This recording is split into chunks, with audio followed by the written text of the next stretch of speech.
Hello, my YouTube fans. Well, let me just clear this up. There seems to be a problem with the picture here. Okay, that's better. Let's back that up. Sorry about that. Wasn't supposed to show you that right away. The Sinquefield Cup is taking place. Round 1 has been finished, and it seems that the God of Thunder himself, Thor, has visited St. Louis, Missouri for the what's being touted as the strongest chess tournament on the planet.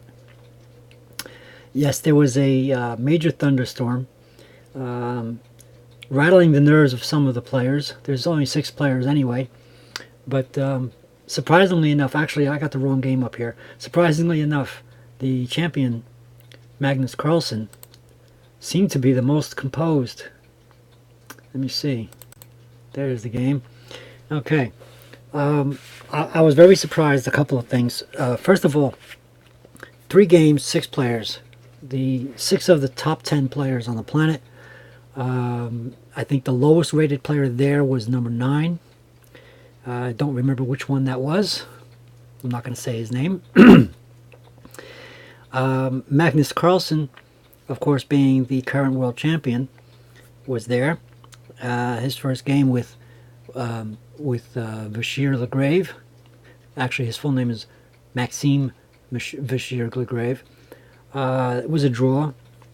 I was surprised to find out first that during this major thunderstorm, one of the lightning bolts must have hit very close by, because it literally, I was watching it on YouTube because their live stream was going bad, and in the chat we were all talking about switching to YouTube, and we made it to YouTube and found that the live stream was okay there. But the Yasser Sarowin's voice was literally cracked out by a bolt of lightning. It was so bad. It was hail, and they have these skylines, I guess, they were talking about with the hail pounding on it. So, as one of the players says, it's, because Maurice was asking, the Grandmaster Maurice Ashley was asking some of the players, did it unnerve you? And one of the players, I forget which one it was, said, well, it's the same for everyone, isn't it? I don't want to make excuses. I think Oronian actually was almost calmed by it. He seemed to think that it was like being in a forest or something. I think it was him that said that. In any case, all 3 games were very aggressive. And but the one I want to focus on, and it's not just because it's Magnus Carlsen, it's because of Magnus's. I thought he was in trouble.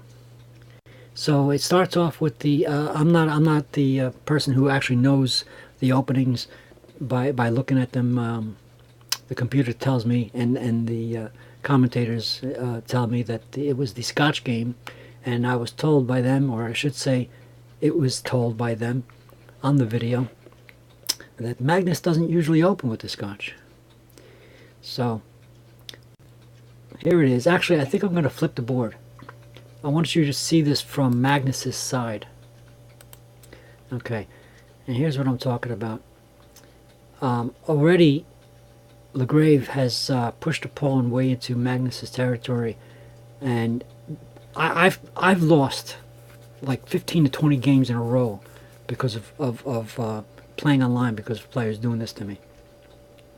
And I usually just push the pawn right away, and the center pawn in front of the king, the G pawn, and I still don't get out of trouble. I still end up getting checkmated. But Magnus seems to have ignored it for the first time. He pushed his own pawn out, threatening the knight, and twice, and 3 times. And now Magnus has a pawn up in the territory. And now, after Lagrave pushes the queen over, now there's a real checkmate threat here. And let me see, where's that checkmate threat? He pushes the pawn up.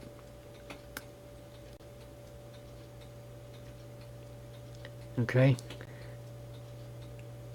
So here I'm thinking, with this pawn here, and this queen begging to get in here somehow. There's a real checkmate threat going on here. Now we have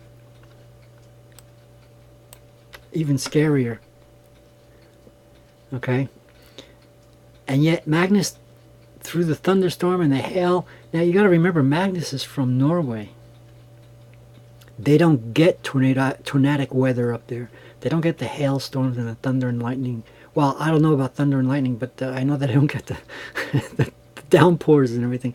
They live at the top of the world, where in the summertime, you could expect to, at 12 midnight, you could expect to see sunlight still, you know, like dusk here. So, I mean, it's amazing that he kept his composure, and to the point where he's even infiltrating Legrave's territory with a pawn ready to queen. So both sides are playing for checkmate here. Both sides are going in for the kill, and this you know, was very surprising to me. Coming back here, let me go back again. Coming back here, I was, you know, when I first was watching this, at first I thought, you know, of course I'm going to show you why it turned out to be wrong, but right away I thought, gee, you know, can he just put that queen there now, you know, and threaten checkmate right away? And I realized that all Magnus had to do was to simply take that pawn, and the threat would be over.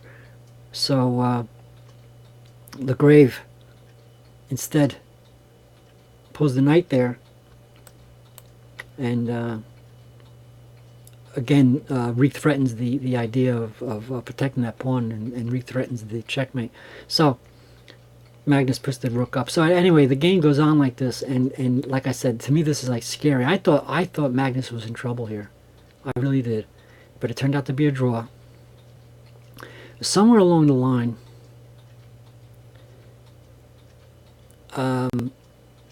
there was a question as to whether Magnus could have moved the queen to, I believe it was h3, but that's later in the game. Let me get to that point. Here's where another surprise. Let me just show you why I'm saying both sides are both sides are threatening mate. As you can see, Magnus is also aiming for that king pawn there, and now, of course, you know, he's got his own threat going on. So he kind of turned the tables, didn't he? So, wait, did I go backwards? Where am I going? Yeah, forwards. Okay. So while that mate was under being threatened, Magnus wasn't so worried about it. But Legrave puts Magnus in check. I'm sorry, excuse me. Legrave wasn't so worried about it because he puts Magnus in check, and then fun starts there. Okay. Where was that move that I was talking about? So it's check on check, and things start to repeat after a while. But there was a move here, I think. It's coming up. It's coming up. Okay, so now it's the draw by repetition. Let me see if I can remember where that move was. The grandmasters were talking about, the commentators were talking about moving the queen over here, and I'm trying to remember how that was, whether it was Magnus or, let me see. Yeah, in other words, somewhere in this area,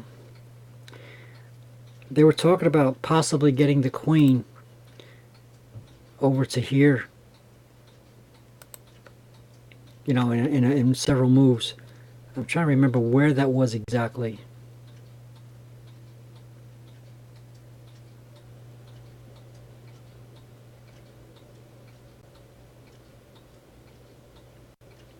No, I don't remember. I don't remember. You're going to have to watch the video. Just going to have to go there and go to the Sync Cup and see the commentary all over again. I don't remember.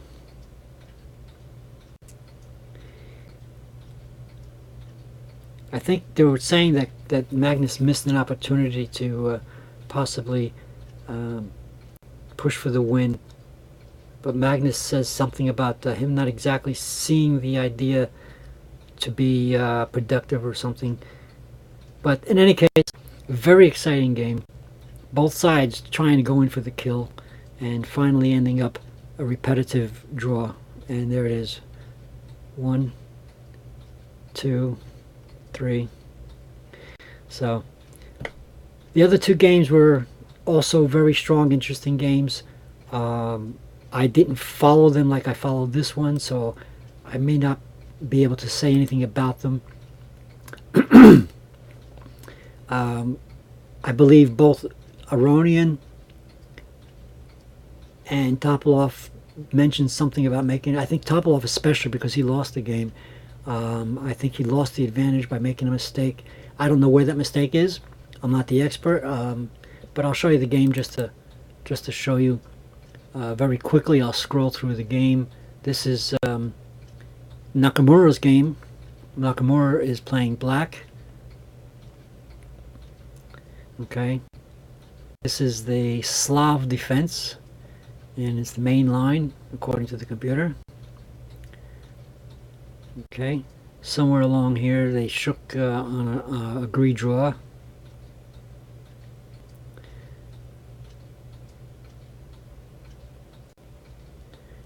Okay, I'm going to scroll through very quickly just to show you the game. I don't want to do any commentary on it because, again, I'm not the expert.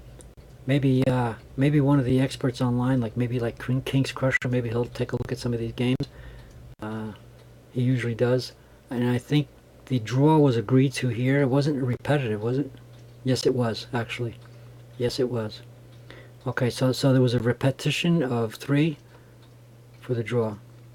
Okay, so the other game that was definitive is the Topolov Karana game, where Karana has succeeded in beating him, and it was a resignation by Topolov. Let's make sure I'm saying that right. Yes, because there was no repetition, there was no checkmate. There was just a... I don't know where the advantage was lost. I'm not sure. I think they were saying something about a knight being moved. Karana was saying in the interview with Maurice Ashley that Topolov had a very strong position. He wasn't sure how he was going to get through it, and etc. And suddenly, I think this might be it. No, wait. Something about moving the knight. Yeah, Topolov moved his knight. And that's what... Okay, maybe this is it. I think when Topolov moved the knight here, I think it became... he weakened his position. Let me see why. Is that why? Do I know why? I don't know why. I'm not sure why. But I know they were talking about moving the knight. And somehow giving Karana his chance to get in. So, okay, so there you have it. And without going too deep, like I said, I'm not the expert to give the great commentary analyzing. But, and here, the computer says black has a mate threat. So... I believe Topolov played a few more moves and decided to resign, and there it is. I think after this move by Karana, Topolov resigned. So there you have it. The Sync Cup is taking place. It's being touted as the strongest tournament on the planet, and today there was round 1. And Thor, the god of thunder himself, visited the game. Um, with that little pun in mind, please subscribe. Thanks for watching. Enjoy the game. Tomorrow's round 2. Keep on playing.